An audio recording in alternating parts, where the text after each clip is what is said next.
Madam Nirmala Sitharaman presented the budget for 2022-23 in the Parliament today. In this video, we will discuss that what were the points or the key highlights of the budget. Also, what were the reactions that came from the opposition after the presentation of budget.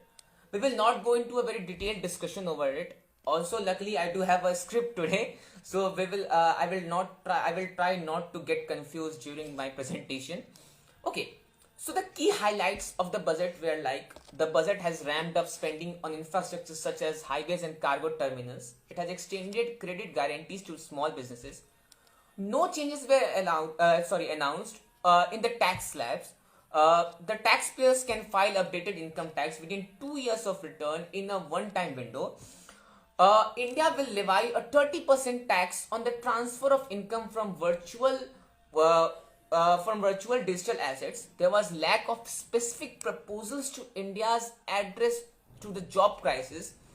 Finance Minister also budgeted lower spends for food and fertilizer subsidies. Allocation to the Manrega is a huge rural scheme that guarantees 100 days of work to every rural household shrunk. Now, there were news, like I was going through the news articles and I was going through the reactions on the Twitter. So there were people saying that Madam Nirmala Sitharaman has said, the Finance Minister of India has said that we are going to get 60 lakh jobs in the coming financial year. Well, we need to understand the statement correctly. We need to correct the statement. Finance Minister Nirmala Sitharaman, during the presentation of the budget 2022-23 on Tuesday, informed the Parliament that the production-linked incentives, the PLI scheme of the center, has the potential to create 60 lakh jobs during the next 5 years. So use the word potential. Just focus on the word potential. Word potential pe gaur kare.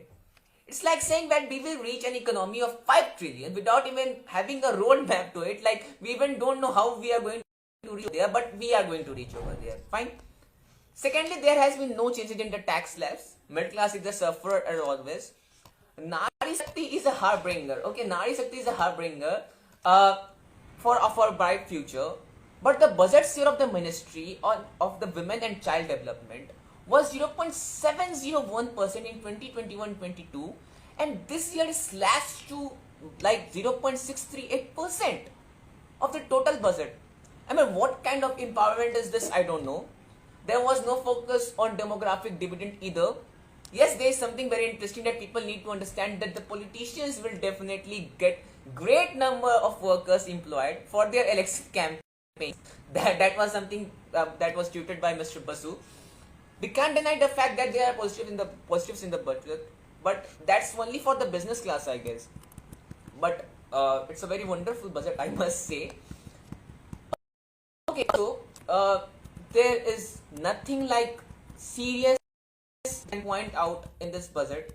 Tharoor, being a very reasonable proposition, said that we won't criticize the announcement of the digital rupee. It's one of the reasons that he is one of my favorite parliamentarians at the moment. Now, Mr. Yogendra Yadav did point a very interesting thing today on his Twitter account, through his Twitter account. Overall budget of agriculture and allied activities has dropped from 4.26% previous to 3.84% now. Now, are they going to eat drones? This was the question that was raised by Yogendra Yadav on Twitter today. So, these were the key highlights of the budget and the reactions from the proposition. We will end this video over here, but I will just leave with a statement that what you have and the profit that you have is my profit, and your loss is your loss. I repeat, your profit is your profit and your loss is your loss. I'm sorry. I meant your profit is my profit and your loss is your loss. This is the most sarcastic statement I got on Twitter. So we will end this video over here. Thank you. Take care. Fazimawad.